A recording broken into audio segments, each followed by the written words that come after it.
On est en agriculture bio depuis 1998.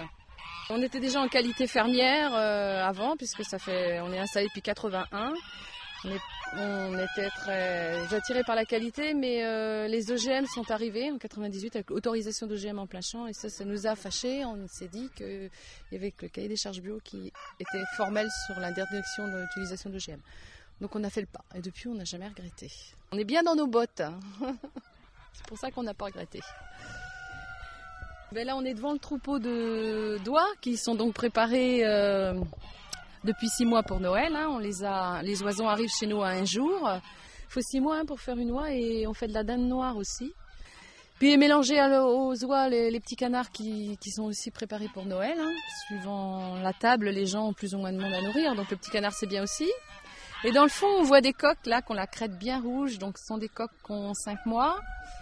Et qui sont proposés aux gens pour faire du coq, notamment on a une recette qu'on propose du coq au Riesling qui est très bien, puisque c'est un plat qu'on peut réchauffer, c'est un plat de fête alsacien qui est facile à faire et pas onéreux.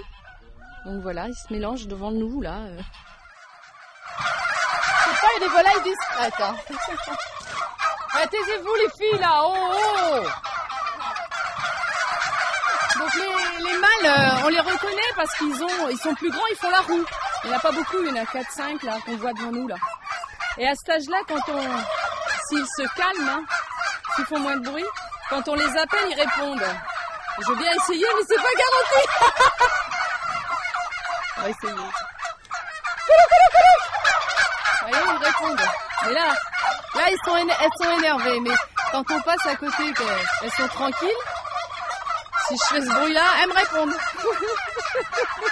On s'amuse avec.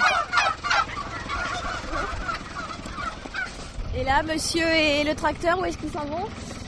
Et bien là, ils vont mettre du colza dans un silo pour après le trier, pour enlever les impuretés. Puisqu'ici, on fait de l'huile de colza et de tournesol. Et là où on trouve la complémentarité, c'est avec le tourteau. C'est-à-dire le tourteau, c'est ce qui reste de l'huile après pression. Donc il y a du tourteau, c'est plein de protéines.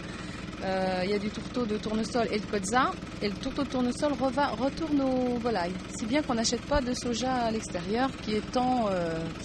Ah oui, donc votre activité d'huile, de production d'huile est cohérente aussi par rapport à l'élevage des volailles. Oui, voilà. Alors au début, on avait mis la pratique d'huile pour les moteurs, pour pouvoir être un peu indépendant énergétiquement. Donc c'est resté, hein, les moteurs fonctionnent 30% suivant les saisons avec cette huile. Puis après, on s'est aperçu que la démarche, il fallait quand même nourrir les gens aussi. Donc on s'est dit que localement, ça serait bien de faire cette production-là. Et ça a eu un écho favorable. Et c'est vrai on a continué et c'est devenu la deuxième production, quoi. Vous avez toujours vécu au Rouillon, vous? Non, j'ai toujours vécu dans le milieu agricole. Mes parents étaient agriculteurs, mais à 20 km à Puceul. Donc mes producteurs étaient producteurs laitiers. Mes parents étaient producteurs laitiers, pardon. Et j'ai fait une formation agricole et on s'est installé au départ avec du mouton.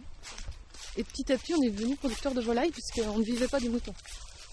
On a fait de la résistance économique par la vente directe. Mais maintenant on arrive à avoir notre fille qui est salariée à mi-temps et peut-être un jeune bientôt. Donc économiquement, ça commence à faire ses preuves. Donc j'ouvre la porte des petits poussins qui sont bien au chaud dans leur abri dehors. Voilà. Et c'est une cabane qui est isolée à la laine de mouton.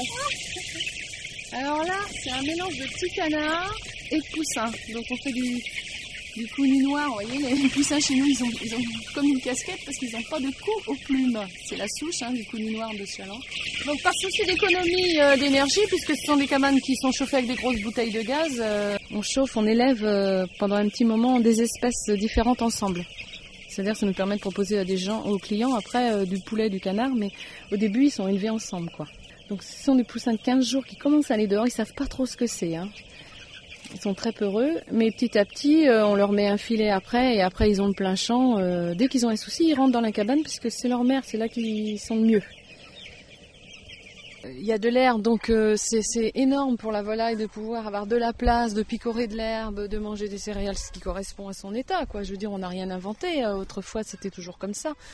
Donc beaucoup de place, à l'hiver on les paille, on les trouve heureux, donc la différence c'est l'espace et la qualité de ce qu'ils mangent. Nous c'est notre système, on s'y retrouve. Je pense qu'on voit la différence dans la qualité et le goût de la viande. Je pense que la différence est là. Après, on essaie d'avoir un prix qui ne corresponde pas. Toujours l'image de la biochère, ça nous dérange. On pense qu'on voit bien à travers les AMAP, puisqu'on vend 65% de nos productions, on part dans différentes AMAP. On a affaire à des jeunes couples comme à des gens retraités, comme des gens un peu plus aisés qui ont la cinquantaine, puisqu'il y a des charges forcément à 50 ans, les gens s'en sortent mieux souvent. Je dis, on a différentes couches de catégories sociales, et parce que je pense que le prix il est bien abordable, quoi. C'est quand même un circuit court, hein, donc ça explique le tout.